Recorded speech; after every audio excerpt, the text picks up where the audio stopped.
Assalamualaikum nagaan isiniif haa baay'atu jaalatamoo kabajamoo obboloota kootii akkam jirtu nagaa fayyaa keessanii ani nagaa fayyaa kootii isiniin jechuun jaaladha. Baga nagaanaaf taatanii hordoftoota kabajamtoota fi jaalatamtoota siifan baalee jalatti argamtanii akkam jirtu nagaa fayyaa keessanii baga nagaa fayyaa keessanaaf taatanii madda nagaa keenya isa ta'e waaqayyoof haa galatu. Baga jiraatta isiniin jechuun jaaladha. Amma yeroo kana kananitti argamu istiidiyoo yookaan yuutuubii obboleettii siifan baalee jalatti argama. Baga jiraattanii egaa siifoo koo koongireeshiin baga gammaddee gammachuun kee gammachuu kootidha. Baga waaqayyotti si gahee baga guyyaa kana argattee baga dadhabbii kee guyyaa itti argattu taate isin jechuun jaaladha. Niree baay'ee si gammadeen jira. Waaqayyo immoo galata guddaa fudhatu. Egaa waaqayyo halkallatti kamiin si gargaaretu baga gargaaramte. Egaa yuutuubii keetiin walitti baatee sin jedha. Kun yeroodha kun yeroo miti osoo hin jedhe halkallatti kamiin waaqayyo si gargaaretu. Egaa guyyaa yuutuubii keetitti gammaddu argatteerta. Egaa immoo yuutuubii kanarratti hojjettee milkooftee haadha saba baay'ee akka taatu waaqayyo si haa gargaaru sin jedha. Siifuu koo baay'ee si jaaladha. Jaalatamtuu fi kabajamtuu koo baganaa jiraatte sin jedha. Iddoo guddaan si qaba. Egaa hordoftoonni siifuu jajjabeessaa laayikii taasisaa sabiskiraayib godhaa fi maamiltoonni haaraa dhuftanii akkasuma immoo sheer godhaadha. Hordoftoonni obboloonni keenya amantii Musliimaa, Kiristaanaa, Ortodoksii keessa kallattii kamiinuu egaa Oromummaadhaaniin, sabummaadhaaniin, odoo amantiidhaan wantoota garaagaraatiin waliin qoodiin harka wal qabannee waliin haa guddannu isiniin jedhaa. Olaa jajjabeessinu warroonni immoo yuutuubarri gurguddoonni egaa kichuuwwan lafaa ol ba'an kana jajjabeessadhaa guddisaadhaa isiniin jedhaa. Namni tokko akkuma ofii guddatee obboleessa obboleettii isaa guddisuun gaariidha. Waan gaarii namni hojjete immoo gaarummaan mataa isaatiif waan ta'eef sanyiin gaariin sanyiidhuma gaarii tubaa keessaa waan ta'eef ijoollee obboloonni koo ijoolleen Oromoo jabaadha wal jajjabeessaa. Saba biraan laalatu inaafa. Fakkeenya saboota biraa yoo ilaalle ta'e baay'ee nama dinqisiisu dhugaa. Baay'inaan kan caalu garuu nuyi warra Oromoodha. Garuu ijoolleen biraa baay'eetti nama dinqisiisa. Orma jala kaachura olii keenya odoo guddisne baay'ee gaariidha natti tola. Yuutuubaroonni gurguddoonis immoo yoo ol sixxanii warroota xixiqqoo kanarree ol qabuudhaaf yaadadha. Akkuma mixii wal qabattee laga ceetu akkuma quncee waliitee garba'iitu nutis ol qabannee tokkummaan guddannee gaariidha. Biyyi keenyarree guddachuu dandeessi. Kanaaf immoo jaalalli tokkummaa olii galtee nu barbaachisa obboloota koo. Hordoftoonni siifan hundumti keessan baganaa jiraattaniin immoo nagaa fayyaa kooti. Bilbila harka tokkoon hin qabeen jira. Waaqayyo koo sinaa jaalatu sinaa eebbisu baay'ee tokko sin jaaladha. Egaa akka miidhannaan koorree siifootu na barsiise. Baay'een jaaladha siifoo koo baay'ee si jaaladha dhugaa iddoo guddaan si qaba. Hidhannaa warroota Musliimaa caalaa anatu kunoo irra beekaa isiniin jira. Naraa bareedamuu zanaa godhee sana. Innaa ana obboleettii keessan masii kiyyaati. Eebbifamaa eebbiftaa baay'ee sin jaaladha. Bye bye. I love you. Egaa tokko asiin odoo dhufe labbeettaa. Bye.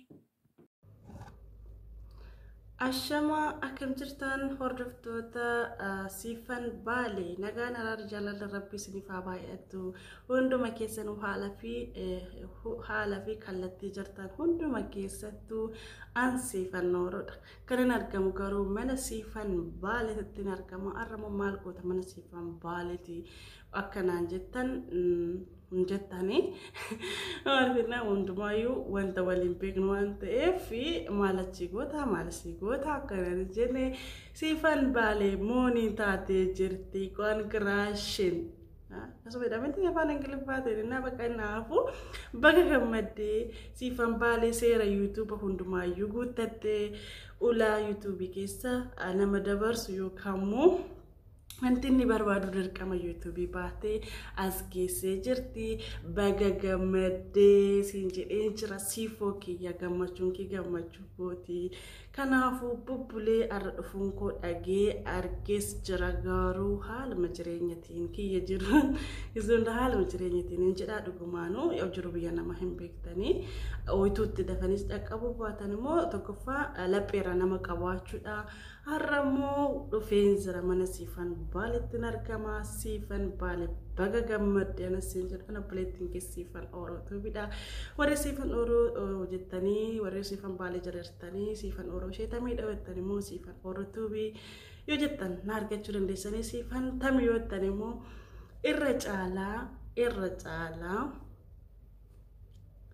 odeeffannoo dabalataatiif mana burtee tuubii keessatti kallattiidhaan karaa viidiyootiin gaafiif deebii ana waliin taasifnee jira waan ta'eef mana burtee tuubii yoo dhaqxa siifan tuntamiidha seenaa siifan maal fakkaata siifan isa dhalattee guddatte kan jettanas achi jalatti argachuu ni dandeessanii muudannoo bayii ana garuu nan bohaarsine namoota baay'ee kofalchiisee jira waan ta'eef isallee itti bohaarati kotta isiniin jedha kanaafuu siifan keenya baga gammaddee irra deebi'ee baga gammaddee siin jedha Anjira akka laaftatti miti kan as geesse kophaa keellee miti hiriyoota kee faananuu baga rabbiin guyyaa kanas gee baga seera hundumaayyuu guutatte guyyaa gammachuu keetii guyyaa dadhabbii kee itti argatte siif ta'ee jira arri baga gammaddee ammasitti fi ni jalqabde malee hin xumurre waan ta'eef hojii babbareedduu waanuma dandeessurraa akka nuuf qooddu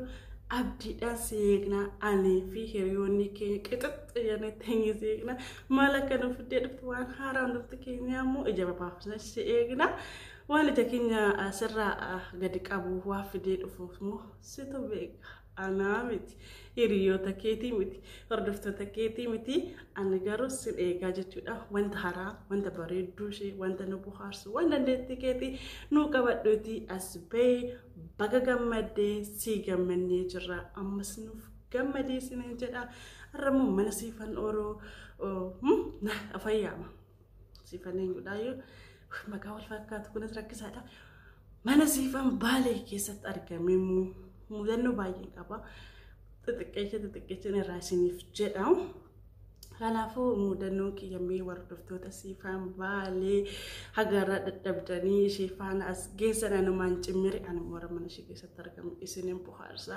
mudannoo baay'ee qaba isa tokko gabaabsee isin himaa jechuudha hiriyoota koo mudannichi immoo maalidha ayyoonaan jettan isinitti nima ana obboleettiin keessanii waan beeku hundumaayyuu isiniif hin qooda isin garuu YouTube kiyya like share subscribe naaf godha siifan orootu bidha asuma mana siifan baalee keessatti dhufte beeksisti akkanaan jedhu mana obboleettii kooti waan ta'eef oma rakkoo hin qabu dabalataan immoo inni isiniin jedhu mudannoon kiyya isa dhugaa anatu jechuudha ala jennee mucaa haadha kirsinnaa gootii jennee daa'ima xiqqoo jechuun gara waggaa 10 taati otoo yeroon biyya jirutti xiqqoo taaneen illee jechuudhaan isheen caala waan ta'eef mana obboleetti mana intala haadha kirsinnaa gootii nu erganii jechuudha obboleettiin ilma haadha kirsinnaa kiyyaa immoo obboleetti mucaa obboleechaa fudhattee ture ishii dhaqalaala jedhanii nu erganii jechuudha ani ishee wal qabannee ni deemne kotteedhaan deemne miilan deemne jechuudha karaa makiinatii miti karaa maasaa keessadha kan inni deemamu karaa daandiidha hin deemne maarree achuma bubbulee torban tokko mana teenye daa'imatti faana tattaphannee biyya barsiisnee fi mana turre achumaan jarri nurratti gatanii manas nurratti gatanii daa'imas nurratti gatanii aramaa deematanii jechuudha ganna keessa boqqoolloon daddaraaraa jira horiin badhee deemetoo hin dheeduu qe'ee jiran jechuudha maasaan facee xaafiin daddaraare hundumtuu daddaraaree jira jechuudha aramaadha jechuudha aramaa mana nurratti gatanii horiin illee qe'eetti hidhamee jira gara deemanii jiranii kanaaf horii kana laalatti agadaa manatti mummuraa kennaa fi nuun jedhanii nu gatanii deemanii safara nu dhani sanni talli wayii ni jirti intalli wayii ni jirti isheellee xajjii jennaani in dhufte na arginaan in dhufte walumaan taphachuu eegalle hoolonni gibbee jirti jabloonni gibbee jirti qotiyoon tokko immoo haarawaa dhabbitamee oddii keessatti hidhamee jira jechuudha. Oddiin beektaa kaminarratti dhaasanii oddii keessatti inni kan hidhameetu jiru. Achi harroonni ni jiranii, hoolonni ni jiranii, sana jira ro'oonni ni jiranii, kunniin gibbii keessa jiranii, busuriin harree takka hin jirti jechuudha. Ilmoon harree takka hin jirti. Nuti taphannee waan taphannudha bijeenaa xumurre jenna mana ijaarree daa'ima maalii goone taphannee raawwanna. Taphni nu alaa bade jenna ansoolaa halkanii fuunee raawwanne jechuudha. Ansoolaa halkanii namni uffatee rafu. Maal goona ilmoo harreetitti uwwisnee jechuudha. Ilmoo harreetitti fuula miila maratti uwwisnee akkasitti taphachaa turre jechuudha. Bushuriin harreetuun ijaan hin argitu jechuudha. Waan wayyaatti marree morma jalaan baasnee miila jalaan baasnee kan nuti xaaxne jechuudha. Innaa ishiin hin argitu inkaatti gibbii keessa jechuudha. Gizeshin kaatu kan lollee bushurii harree kanarraa qabne footicha sanii kuu dadhabnee jirti nu jala dhaabbachuu diddee akka tura gizeettiin sanii miti dammaqxee jirti jechuudha. Bushuriin harree sanii mudandoo kiyya baay'ee dhagaru anumaayyuu na kofachisa gizeetti manni dabbarama yaadadhee baqqattiin buhaaraa jechuudha. Maree hiriyoota koo bushurii harreen kun mana keessa gibbii keessa kaatti qotiyoon oddii keessa hidhaa jira. Warri horiitti cidii intini boqqolloo agadaa kana mummuraa kennan jedhanii haamanii qe'ee godhanii kinu minaan hin godhatin xixiqqaa kana jala haamanii qe'ee nu godhanii deemanii taphadhaan nuun jedhanii jechuudha. Marree nuti taphannee raawwannan kaan xumurre bakka irra deebinee taphannee amma beektan taphaa biyya keenya biyyee mana ijaaruu waan akkanaa waan ta'eef akkasitti manni suuqii mana meeshaa ittiin taphatanii namaan gala asitti akka suuqiitti namaa gala waan namni hunduu guutee jira meeshaa qaaqaa taphatanii jechuudha. Nuti immoo akkas goonee harrittiin bukuriin harree mana gibbii keessa kaatti qabnee irraa footicha sanii kuu dadhabnee jirra. Hoolonnis morma dadhabdee harroonnis gurra dadhabdee qotiyoonis gaafa dhaabee bakka hin dammaqan jechuudha. Mana keessa kaatanii gibbii keessa jechuudha. Xirii keessa gara gibbii keessaa ni kaatanii nuti bishurii san qabnee irraa foota sanii kuu dadhabnee yoo sitti dhufte haadhatti buutii yoo chikaatte hoolotatti buutii yoo chikaatte girgiddaatti buutii maarree achumaa qotiyoon jechuudha. Qotiyoon dammaqee qotiyoo haarawaa turre qotiyoon dammaqee raawwatee hidhaa kutee jechuudha. Hidhaa yoo kutu akkanatti yoo zooree marfatee hidhaa yoo kutu gaafnis akkanatti jara garagalee achi hidhaa hin kutee nu harkaa kaatee ani faanan kaate safaran hin beekne keessatti faanan kaate hidhaa kutee lixee jira jechuudha. In kaata bakka rifatee baannanee jechuudha. In kaata jiru inni karri kaatu karaa mana keenyatti ture jechuudha. Karaa mana ganu biyya nuti dhufne ittiin kan inni kaatu jechuudha. Achuma dukaatu kaatu safarri tokko hin jira isaan ollaa jechuun garuu isaarraa fagoodha. Horiin qe'ee keessa ijoolleen tiksoonni horii eegaa jiranii.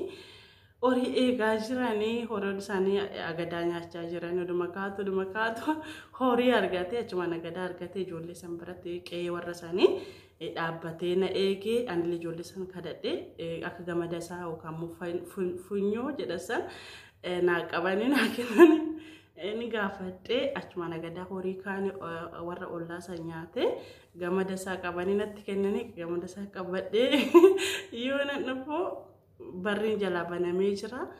Harroonnis xaafii namaa keessa jirti. Kunniin boloqqee adii keessa jiranii. Daa'imman immoo natirra guddoodha waan ta'eef hoolotaa fi ro'oonni harroon hundumtuu jimjaa'eetu maasaa waddii keessa jiru fuuldura isaanii jiru keessa faffaca'an jechuudha. Isa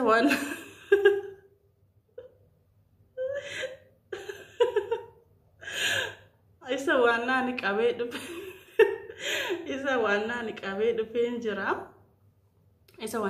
dhufee jira. Isaan immoo harrootas baasanii qotiyyoo hidhee raawwadhee dhufeen immoo roota minaamin hoolota baasee gibbitti galchinee intini isaanirraa illee fooxicha isaan baasne jechuudha. Na viidiyoon kun haga dhumaatti laalamuu qaba. Viidiyoon kun kan argamu mana siifan Baalee keessa, mana siifan Oroo keessa dhuftanii dubbattanii homtuu hin jiru sinin jedha. Hana gamma koflaa taphaan fuula ifan bashannanii anan isin bashannansiise siifan Orootu bitaa galatuumaa isinin jaaladha isinin kabajaa lafa jirtanitti nageenyi isiniif haa baay'atu. Bye bye. Anan dagatina gaafa guyyaatti iskoottaa moo congratulation naan jedhaati. Na jajjabeessaa isiniin jedha. Nagaan isiniif haa baay'atu ammas irra deebi'ee laayikii, sheerii, koomentii gochuun mudannoo koo immoo siifan kan hojii keetii nyaadhu jecha yaada qabdannuuf qoodaa. Yeroon argadhetti immoo mudannoo baay'een qaba waan ta'eef isinii qabadheen dhufaa. Nageenyi walitti naaf fidu hana gaammaa isii faana turtii goone waliin haasa'aa turre gaafiif deebii waliin taasifne ani siifan Orootu bidha. Isinitti haa tolu gammachuu siifan Baalee gammachuu kooti siifan Baalee qofaa miti hiriyoonni keenya hundumti keessanuu warri maatii koos taatan warri siifaniif illee baay'atan warroota hiriyoota ani beekullee maatii taatanii anaafillee warreen isin beeknes warreen isin beeku baga gammadda hundumti keessanuu baga milkooftanii baga rabbiin dadhabbii keessan ijaan isin argisiisee itti fufaa jajjabaadhaa isinin jaaladhaa horaa bulaa bye bye.